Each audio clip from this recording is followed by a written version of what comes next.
The New York Knicks had been waiting exactly 53 years for this moment, and that wait was not only about season after season without a trophy, it was about years of poorly constructed rosters, hopes left unfinished, dreams rebuilt every spring inside Madison Square Garden, and the same disappointment waiting at the end. But in Game 5 of the 2026 NBA Finals, just as everything was about to change, the Knicks fell 10 points behind the San Antonio Spurs in the fourth quarter, and suddenly the entire city felt the same fear, because the championship they had waited 53 years for once again seemed to be slipping away. But that was exactly when Jalen Brunson took the ball and began not only to play the rest of the game, but to control it. He scored 10 consecutive points for his team, found a different answer for every move the defense made, hit the shot that put the Knicks ahead with just over a minute remaining, finished the night with 45 points, led New York to a 94-90 victory and the championship, and was named Finals MVP. But after all of that, the first thing he did was not reach for the trophy or deliver a victory speech in front of the cameras. He searched through the crowd for his father, Rick Brunson, and embraced him, because the story completed that night was not only the story of an NBA championship, it was the final answer to the same sentence people had used about him for years. Jalen Brunson was a good player, but he was too short. He won, but he was not athletic enough. He understood the game, but he did not look special enough to become the face of an NBA team. And Brunson had heard every one of those sentences, but he never answered them with words. Because some players talk to make themselves look bigger, while Brunson chose to work until the biggest moment arrived, and the real story began right there. Brunson did not spend his childhood watching the glamorous side of the NBA, because his father, Rick Brunson, was a player who spent 9 seasons with 8 different teams and had to fight all over again every year just to remain on a roster. And from a young age, Jalen saw that a place in the NBA did not belong to you. You had to earn it again every single day. His father changed teams, battled through non-guaranteed contracts, worked to make a roster, and then worked even harder to stay there. So Rick did not teach his son what it felt like to be a star. He taught him how easily a player could lose his place, and that education added much more to Jalen's game than most people realized, because Brunson was not as fast as other players. So he learned how to change speeds. He was not bigger than the defenders in front of him, so he learned how to use the correct angles. He was not explosive enough to fly toward the rim, so he developed his footwork, his balance, and his ability to finish through contact. And his game began to rely not on a physical miracle, but on the small advantages created by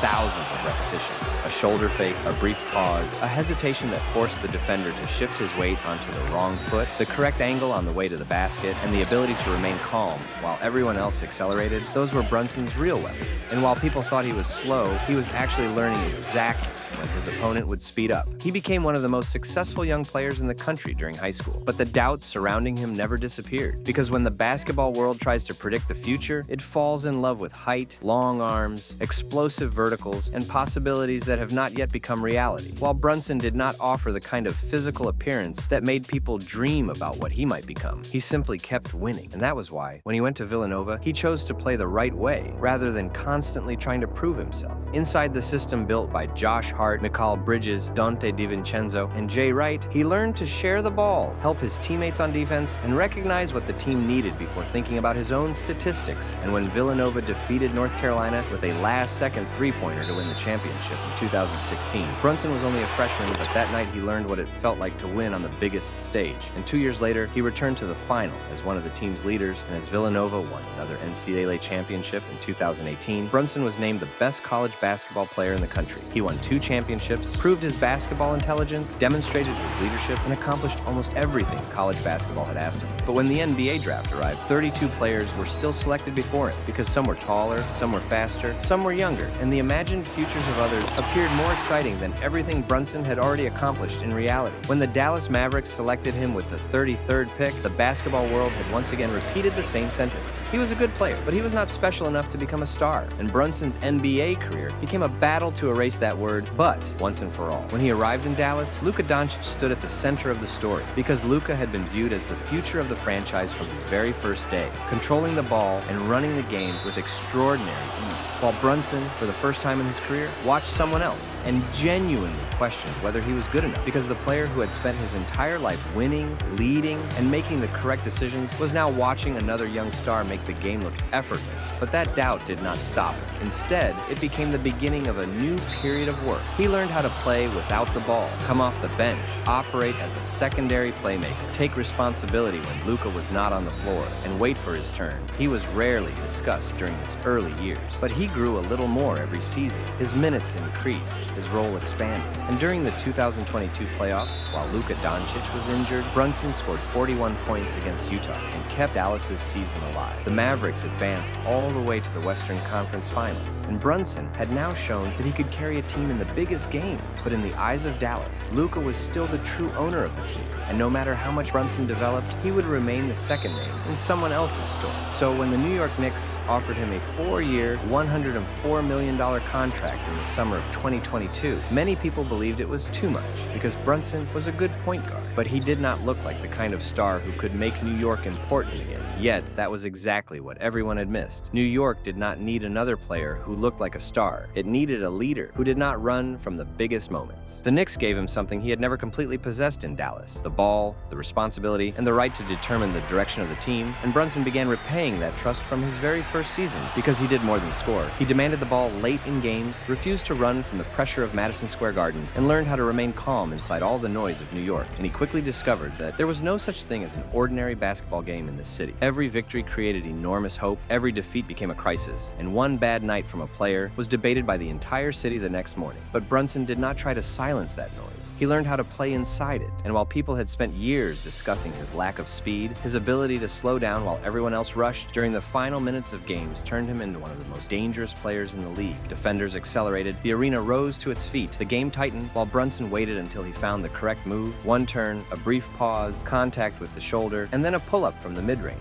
And over time, that seemingly simple sequence became one of the most familiar sights inside Madison Square Garden. Brunson's stardom did not appear in a single night. It became more visible with every major game. He became an all-star, earned All-NBA honors, carried the Knicks through the playoffs, and won the league's Clutch Player of the Year award during the 2024-25 season, proving that he had become one of the NBA's most dependable players during the final minutes of close games. But his impact on New York extended far beyond the points he scored, because over time, the Knicks began to resemble Brunson's character. They became tough, patient, committed to detail, unwilling to back down, and focused more on results than appearances. Brunson could have waited for a larger contract and earned much more money, but instead, he accepted a lower value extension so the team could build a stronger roster around him, and that decision was more than a sacrifice. It was a clear statement that winning a championship mattered more than personal financial gain. He was then named team captain. Players he knew from Villanova, including Josh Hart and Mikal Bridges, were reunited around him, and the players who had learned how to win together years earlier in college basketball began carrying those same habits onto the NBA's biggest stage for a New York team that had been waiting 53 years for a championship. When the 2026 playoffs began, the Knicks were no longer simply a good team. They were a legitimate championship contender, capable of ending every disappointment from their past. But in New York, the greater the hope becomes,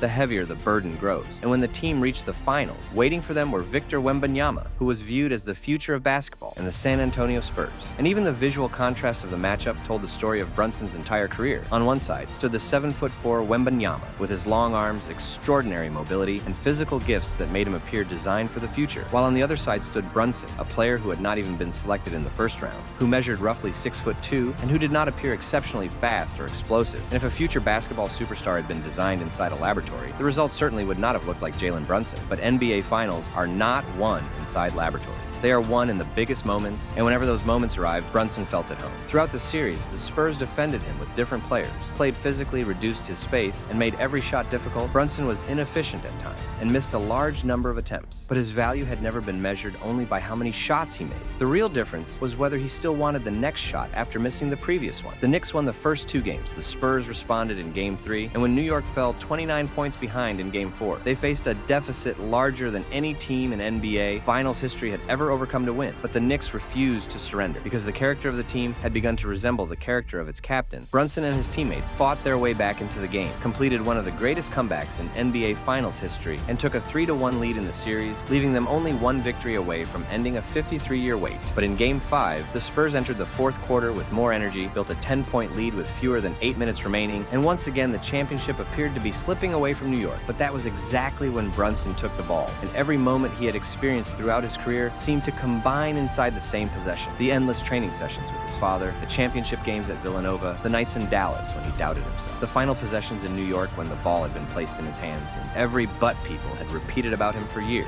Because this time, Brunson was not only turning a game around, he was leaving behind every doubt that had followed him throughout his life. He made one basket, then another, and then found another one after that, scoring 10 consecutive points by himself to tie the game. And while San Antonio's young players began to rush, Brunson became even calmer, and with 1 minute and 5 seconds remaining, he changed pace in front of his defender, moved into the mid-range, rose, and hit the shot that gave the Knicks a 90-88 lead. And even after stepping on Wembanyama's foot and feeling pain during the final minute, he did not run from the game, because Brunson's entire career had been built around a player who had been told he was not big enough, refusing to run from the biggest moments. And when the final buzzer sounded, the score was 94-90. The New York Knicks were NBA champions. Brunson had scored 45 points, averaged 32.6 points for the series, and been named Finals MVP, which meant that the player once considered unworthy of a first-round selection was now lifting the Bill Russell Trophy as the biggest name on the court. But just as he had throughout his entire career, Brunson did not place himself at the center of the story. In that moment either, he went to his father, and as Rick Brunson embraced his son, the man who had pushed him for years, pointed out his mistakes, and never allowed him to become comfortable, was now looking at an NBA champion. And then he completed the entire story with a single question. What are they going to say now? That question was not directed only at the people who had called Brunson too short. It was directed at those who called him too slow,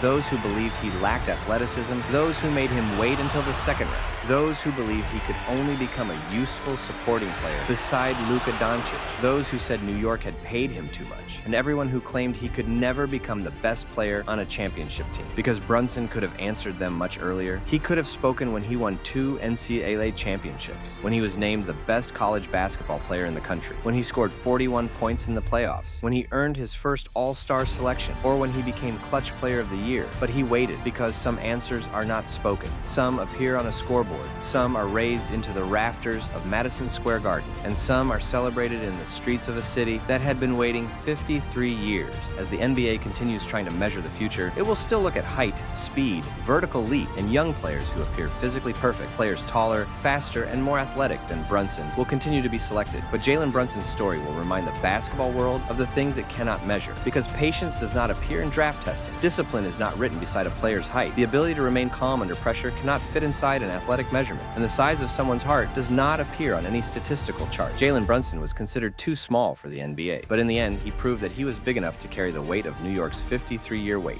And now, he is a Finals MVP, an NBA champion, and one of the most important figures in Knicks history. So for everyone who spent his entire life repeating the same sentence about him, only his father's question remains: what are they going to say now?